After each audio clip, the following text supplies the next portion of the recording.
Sean Salisbury in just a moment. We got several topics to go over, and then Ryan in Sacktown will join us, and we'll talk a little Sacramento Kings basketball as they are trying not only to hold on to the third spot in the West, but catch Memphis for the second spot. But in a moment, Sean Salisbury.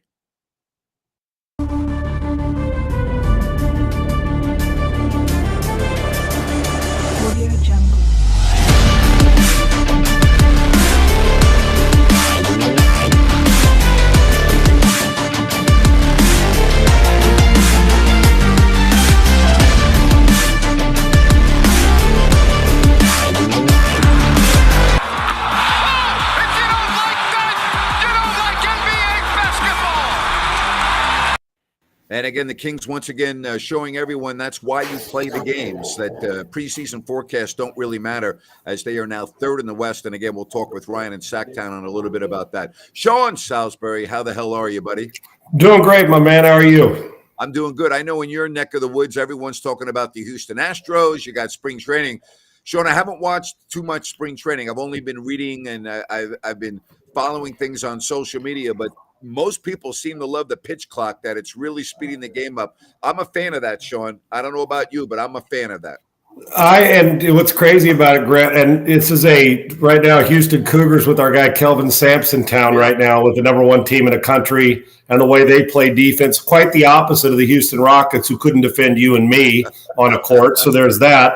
And Dame Lillard hangs 71 on them, so 41 and a half. So it was a two complete 180-degree difference on how some team plays in the other one. And with the Texans draft coming up, and Grant, you'd be shocked with the Astros, this is an Astros town right now.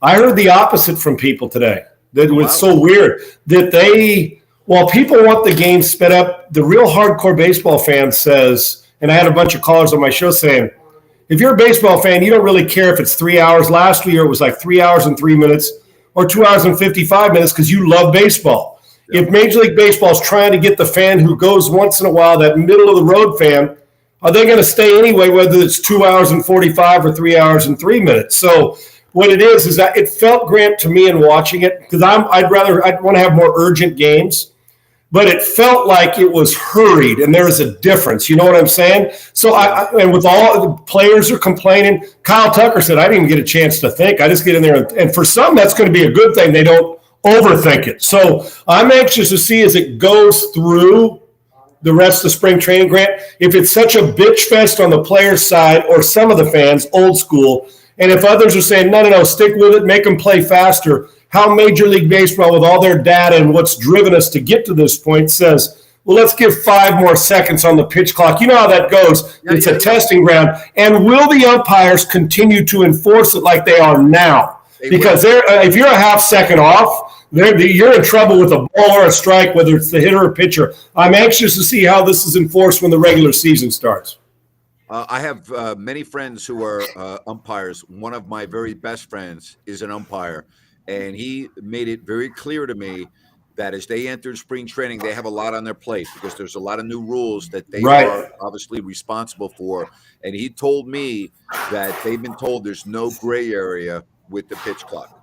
Yeah, well, Grant, with that and the hitter's clock too, but you get your ass in the batter's box, and then you got to pitch to there. He's got to be in, I think, with like 8 seconds, 15 between pitches, 20 between like outs or whatever it is. So I'm anxious to see how quick, or 30 and 20, should I say, 30 between innings and 20. Yeah. Right. So I'm anxious to see if this feels hurried as we get you, like anything else, Grant. You know, when there's changes, we're like, this is going to be chaos, and you kind of adjust to it. So my whole thing is, and I trust what your buddy's saying, if the umpires enforce this, how will the players deal with it? And will it be hurried or will it be urgent? Urgent's good, hurried isn't, and we'll see how it affects the game time-wise. What I'm really interested in, I know by the time we get to October, everyone will be used to it, but boy, boy, that is going to be weird in those dramatic situations, tied game, bottom of the ninth, bases loaded. You know what I'm talking about. Yes, I do. So we'll see. Hey, Grant, we'll say real quick, Grant. Can you imagine Yankees Red Sox on Sunday Night Baseball? And they lose a game because of it. And while TV, the TV and all that, they want that. But that could actually create more drama and more eyes because people say, what did I miss? So it could work either way. I'm just wondering if a star player What happens when that happens if Mike Trout or Justin Verlander, and I heard somebody mention that today, and let's not treat the stars any different than we do the other guys, but will people go haywire if it's that situation? Well, I'm going to the Yankees-Red Sox game on the Sunday night, June 11th, at Yankee Stadium. Oh, sweet. Nice. And generally speaking, you would plan on being there for a 4-hour game. That's just the way it goes. And I'm actually kind of glad that I think it's going to be quicker, but we'll see. Sean, my experience of NBA and rule changes, if the official and the NBA never stuck with what they said they were going to do. Like you see it the preseason, and then as the season went along, it was like, gee, what happened to the points of emphasis? They would always back off. I don't know if that's going to happen in baseball because of the clock. I mean, the clock is the clock. And the umpires, they do not want to be held in a position where, hey, what about the clock? You know what I mean? They don't have a choice here, Sean. They must follow the clock, because if not, they're the ones that are going to look bad for not enforcing the rule. They don't have a choice here. And Grant, will it be something like this? And you know how in football we have the play clock, and it goes down, and all of a sudden when it hits 0, the referee looks up and looks at the clock and looks down, and then the ball. So it's really so there's really an extra second, because it's the look up. You give them that buffer zone. Will we do that with umpires, where the umpire's there talking to the catcher, all of a sudden he looks up at the clock, looks down at the pitch? You know what I'm saying? Where's that slight? Or will it be, dude, if that ball is not out of your hand by the time that clock goes off, I don't care if you're in the middle of your windup, out. So where does that come in? You know what I'm saying? Yeah. It puts the umpires, is there that bind, or is there going to be any leeway there? Because if it's by the letter of the law, and you're right, the backing for the umpire is the ball, it's like a jump shot. If the ball hasn't left your hand, regardless of what it looks like, if the ball did not leave your hand and the buzzer went off on the shot clock, guess what? It does not count, or on the game clock. So I'm kind of anxious to see how enforced it is. And I confess he did it, if it does work or if it doesn't work. So I'm kind of anxious to see how the umpires deal with it. But they have the help of the clock that's right there for everybody to see, which is a good thing. It's not one of those, well, did he or didn't he miss it? You saw the clock, and so did we. So it's not the umpire's bad, and it's easy to judge. All right, you just talked about the letter of the law. I'm not playing cop. I'm not playing judge. I'm just stating what I watched as it relates to Brandon Miller in Alabama, okay? There's obviously a lot of controversy coming out of that program and how their coach, Nate Oates, has handled this. I understand all of that. Here's what I don't understand, okay? In the first game over the weekend at home, after he went on the road and had 41 in overtime against South Carolina, they continued what has been an every game ritual during the starting lineups, and that is a teammate patting him down. I mean, what the hell is going on? Where's the common sense? How can that continue, Sean? You know what's crazy about that, Grant? Well, first of all, it's embarrassing, humiliating, and talk about not understanding the room, bless you, and not understanding how disrespectful, insulting, and quite frankly, heinous that celebration is. And you'll get, Grant, here's the common sense and how society's gone now, sports included. Yeah. Oh, they're just having fun. At the what? Expense of somebody getting shot? And I mean, that's all right. Not that, doing that, it's never happened. I'm talking about, we're in the middle of a horrible, horrible set of circumstances. At some point in time, the university, the coach, the damn player himself should have said, no. This is a ritual that's no longer. People's lives, we're talking about serious stuff, that this is a basketball game. And so there'll be some, how people are all laughing at it, don't take it serious. This is serious. This isn't a joke. This is not something to be made fun of. Nate said he wasn't even aware that they did that. He said, the game, and I know. Somebody's aware. And we'll go tell the coach. If not, then you know what? You have zero idea what goes on, and then you are completely disconnected from your players if you don't know that goes on, or somebody on your roster or staff or at the university didn't tell you. So it's just, and you know what? It's on the kid too. Hey man, we can't do this anymore. It's a bad look, and it's a heinous situation, and we just can't. I don't care what your pregame ritual is. When it comes to celebration, change it. I think it was horrible, and I don't think there's any place for it. I think it was a major mistake. No doubt he's a great player, but this is far deeper than that. Change your ritual. That's not a good one. Sean, I'm going to put you in the seat of general manager of the Chicago Bears. What are you doing with that number one pick? That's A. And B, is Justin Fields your franchise quarterback? I'm going to ride with Fields for now. I am, because I don't know as much as I think Bryce Young's got all the it factor. I do, and it's odd to me that if he gains 15 pounds, people are going to say, "Yep, now he's 210. Boy, he's a can't miss guy." So that whole thing's for another hour show just on that narrative of stupidity alone. Right. But I haven't seen enough negative of Justin Fields to tell me that he can't be great.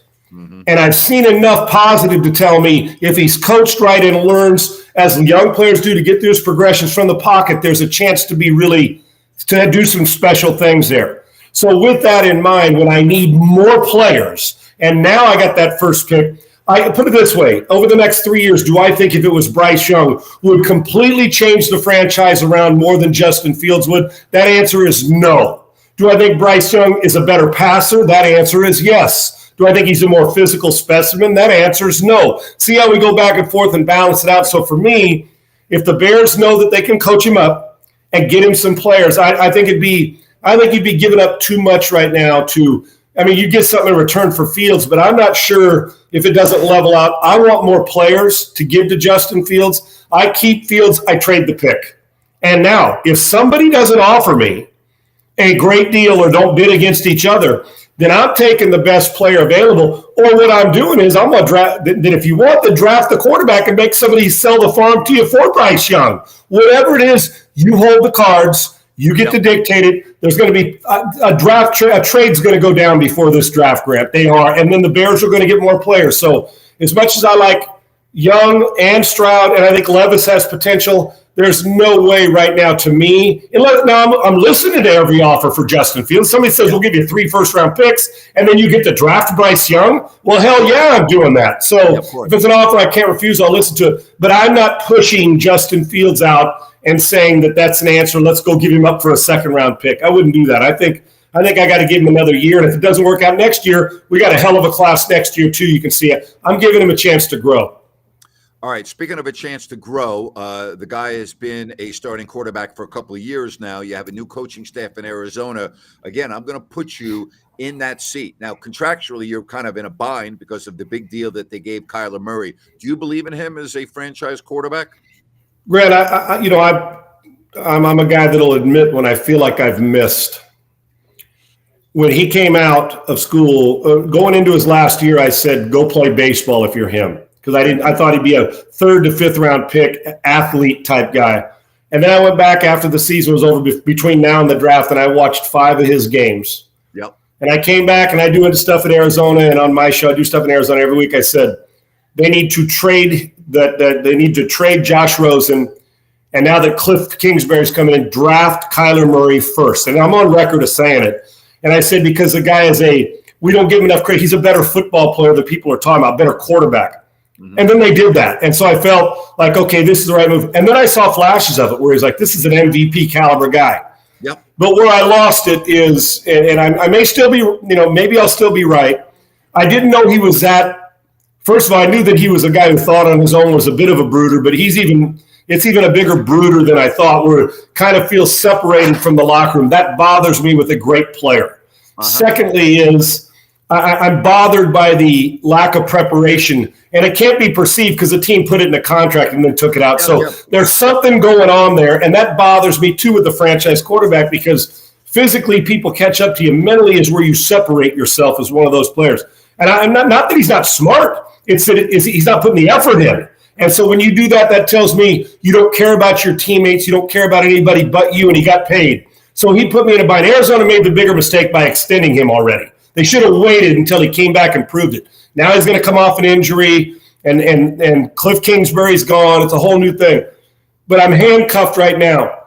But if you're asking me if you said the Chicago Bears wanted Kyler Murray or wanted Justin Fields, the Chicago Bears wanted Murray and they were willing to get rid of Fields, if I was in Arizona, I'd do that tomorrow. I'm just using that as an example, right? I'll tell you what, I wouldn't, if I'm Baltimore, I don't want Kyler Murray than I want Lamar Jackson. I'm just throwing names out there because, of what they're going to do. So if I'm the GM, I'm stuck with him right now, Grant. But I don't think we're going to be much better. So as a new GM, you know what I'm thinking? Let me get players, see how his mental preparation goes. How do we get him going to the next level with this new coach coming in from Philly? And can he get the most out of him? And if he can't, we'll be picking in the top 5 or 6, and there'll be a quarterback next year. Yep. So you have to play it out with the money you paid him. But to this day, I'm not wrong on the talent of Kyler Murray. I've been wrong on the preparation and his dedication to his teammates, and I think it's weak. And if he doesn't get it better, he'll never be a franchise quarterback, even though he's getting paid like one. You just said something that's interesting to me. You talked about the locker room dynamics, teammates, things of that nature. With that said, why would Aaron Rodgers come out and tell Pat McAfee on a show that he's going to this darkness retreat? Like, Aaron Rodgers knows what that is going to be like, and that's going to be the talk and this and that. Just go do it where nobody would even know that you did it, right? I mean, so what's the purpose behind letting the world know what you're doing? I think that Aaron likes people to know what he's doing, but he doesn't. Does that make sense? He wants you to talk about it. Yes. He wants you to talk about it. Then he wants you to ask him questions about it where he can say, that's between me and my close circle. Do you get my point? I think there's a part of it. He likes to have people chat, or he wouldn't go on and say this. See, Aaron, we talk about guys who work in quiet. Aaron works in quiet after you know where he's going to work. I'm taking time, but then you don't get a chance to get the full answer because he likes it. So it doesn't matter. And I'm a huge Aaron Rodgers fan. You know this. But from a distance, it just looks to me like it's a guy who loves the attention, but the kind of the drama that surrounds it. And hence why I think that the Green Bay Packers are ready to move on. They've had enough of it. They're full up to here with it, and it's time to, let somebody else deal with this, even though he's a phenomenal player. Then maybe the headache is now starting to equal the talent level for Green Bay I'm talking about. He'll go play good football somewhere else. So, Grant, I think that it's just my perception. It doesn't make him a bad guy. I just think that he loves the attention, but he loves you knowing that he's not going to give you completely into the story, and he'll get a little irritable that you ask about it, but it's almost like he feels like he has something on you. You're never going to know what went on in that dark room, but I'm just going to let you know that I was there because I'm making changes for me. It's a tease you with it, but you don't get to know all of it, and I think he loves the attention, even though he says he doesn't or acts as if he doesn't, or he wouldn't say what he says. All right. I don't watch the XFL. I haven't watched the XFL. Do you watch it at all? Are you familiar with any of the rules? Because I can't even comment on this. I'll come clean, Grant. I've never watched spring football. I haven't watched 2 games of spring football in my life. And now I root. We both know guys in it. We both know coaches and front office people and players. I'm all for more employment. I hope it works. That would be awesome for I got a bunch of buddies from Rod Woodson and all these guys that are coaching. I want them to have great success. But Grant, I'm interested in college hoops and the NBA. I'm interested in baseball. I hope it works, but I can't. I'll be honest with you. I don't know either. I don't even know who the starting quarterback is in Houston for the XFL, and they're 2-0. So I guess I better learn quickly. But I have not paid attention. Not disrespect to the guys. I'm just not interested in spring football. You probably don't get a call on that on your show, do you? On XFL? No, we talk. We'll say we'll give the score of the game for interest, and we give tickets away to the game on certain contests. Yes, and I'm all for it, and it's no disrespect. Maybe I need to go to a game and get the flavor, but I guess what it is by the time it gets here with all the other NFL stuff, I'm burned out. I'm burned out on football when the season's over. So I haven't watched it, but I hope it works. College basketball, this is when it gets interesting as we turn the calendar to March. And I say when it gets interesting, I guess I should rephrase that. That's when most people say, okay, it's time to start watching college basketball. Football's over. They got that out of their system. You're a big-time college football fan, right? So give me, as we now turn the calendar, right now, who do you think has the best chance of winning the title? Or give me 3 or 4 teams. I'll give you a couple thoughts. Right. Yeah, Grant. First of all, for anybody who didn't watch this college hoops weekend, it was phenomenal. From Arizona State there. I think UCLA is really talented. Both Arizona and UCLA on the out west are extremely gifted. They have star power, but Arizona State reared their head and took care of their business. And you know that UCLA plays a nasty brand of basketball because who they're coached by. He did it at Cincinnati, he does here. So you know what you're going to get from them. I'm going to tell you a team, you better keep an eye on Calipari's Kentucky team. They are playing. They're a they're a team that is now starting to get on a roll. And while people say, well, they're not ranked in the top 10, I don't care about that. It's how you're playing when you go into the tournament, not what you've done. And Cal's got them as a long shot that's starting to creep in. Be careful with them. Be careful because they can win. We know about the Gonzagas. We know about, what a great game the Wisconsin-Michigan game was, too. Phenomenal finish in that one. They were all over. How about 23 points by Iowa against Tom Izzo's team in 90 seconds? And I'm sure Tom's probably losing his mind saying, we don't give up 6 3-point play in a half, let alone you knocking down them in the last 90 seconds. So a couple teams that stick out to me, and there's more. Purdue is reeling right now, and they've got to get back at it because they are struggling. I told you about the Pac-12. Kansas is Kansas. They're athletic. They get up and down the floor, and they got star power, and they can score on you. And Bill Self, and they've been there. They have a legitimate chance to repeat and defend their title. And it's not because I'm local here, Grant, but anybody who hasn't watched, and we'll hit this a bunch more times in March. There's other teams, but yep. I don't want to bog you down. Watch Houston play defense, Grant. Kelvin Sampson, I think, is a top 3 or 4 coach in college hoops. He'll get 1 5-star or one-and-done guy once in a while. He doesn't get 5 like Cal does or Krzyzewski used to get or Bill Self gets. He gets guys that stick around the program, even though they got a bunch of young players, but they got like Sasser, they got a couple veterans. Grant, I went and watched them play a week and a half ago in person. And Kelvin's a dear friend of mine, but more importantly, aside from the friendship, which I cherish, we don't talk a lot of basketball, but I watch. And he'll say, Sean, these kids always preseason and during the season. I'm going to tell you, Grant, if you decide to play half-court basketball against them,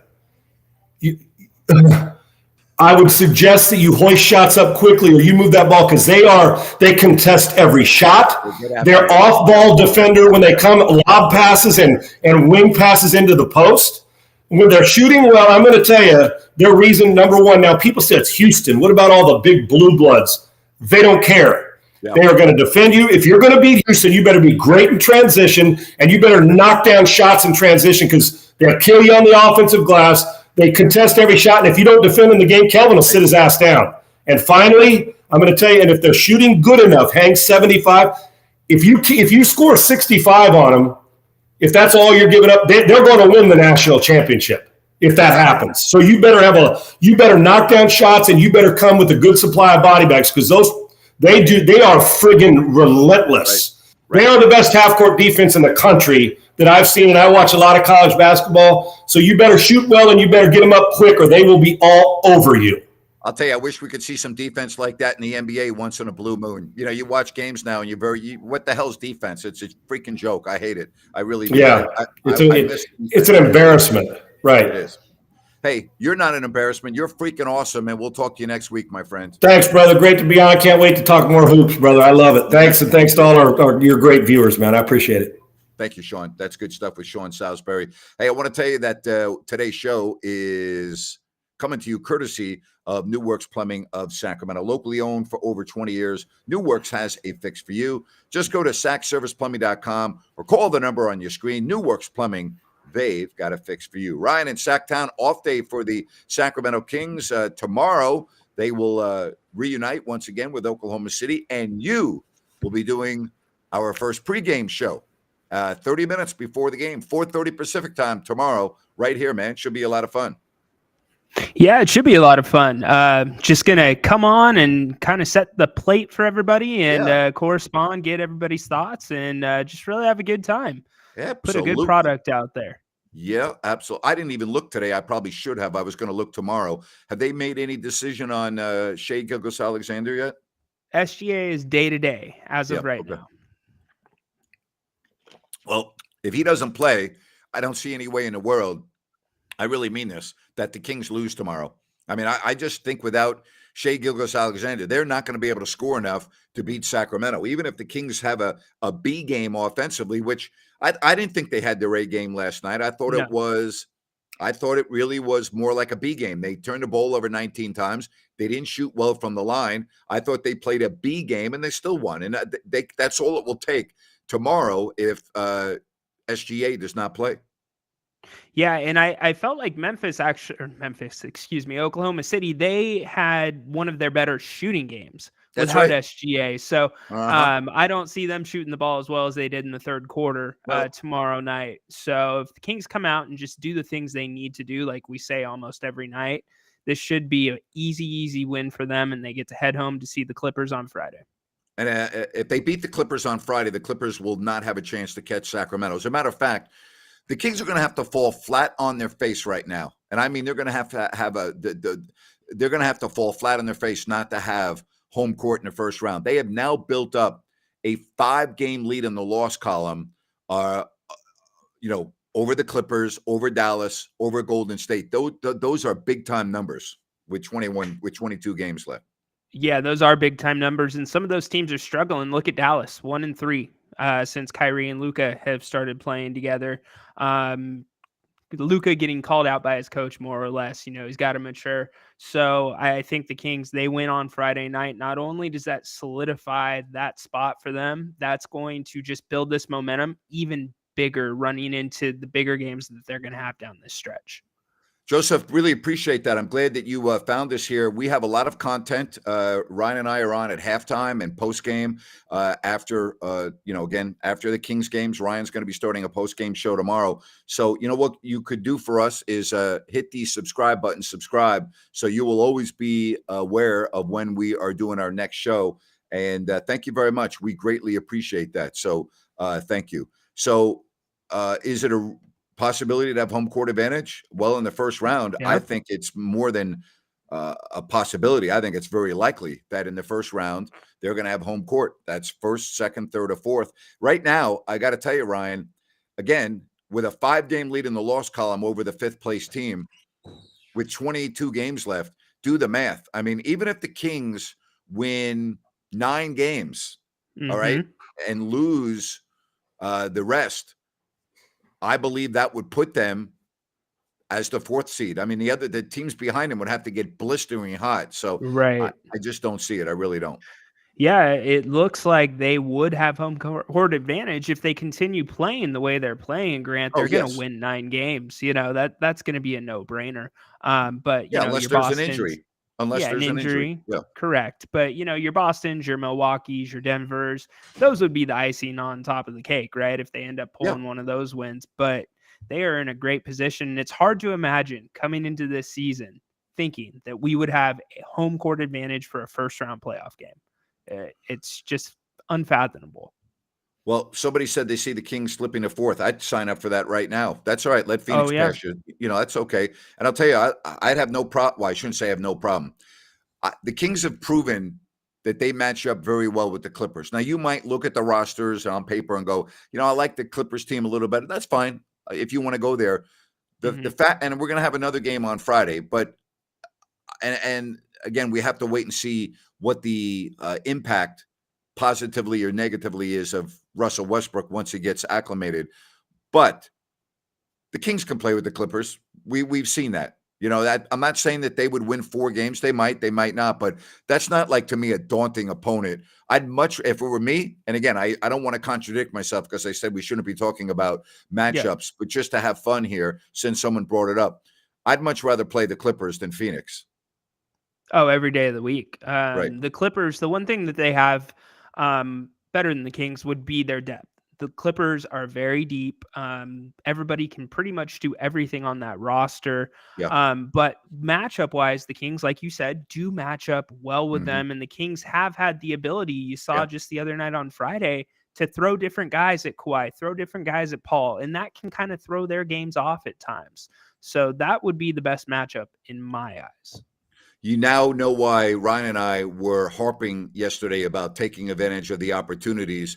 You saw what Damian Lillard did last night. He rested against Sacramento, and so did Jeremy Grant. That doesn't mean that Portland would have won the game, but for people to think it wouldn't have mattered, it does matter, okay? When you have just like not having Shai Gilgeous-Alexander last night, it makes a big difference. I mean, you can't ignore that, but that's all part of the deal. And, part of the NBA schedule is being lucky. In addition to being good, you got to get breaks. And I got to tell you, the Kings are taking advantage of the breaks, and good for them.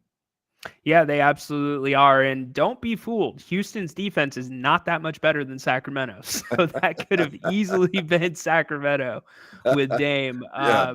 But the Kings, they continue to take take advantage of those situations. And that's what they have to do this, next 22 game stretch.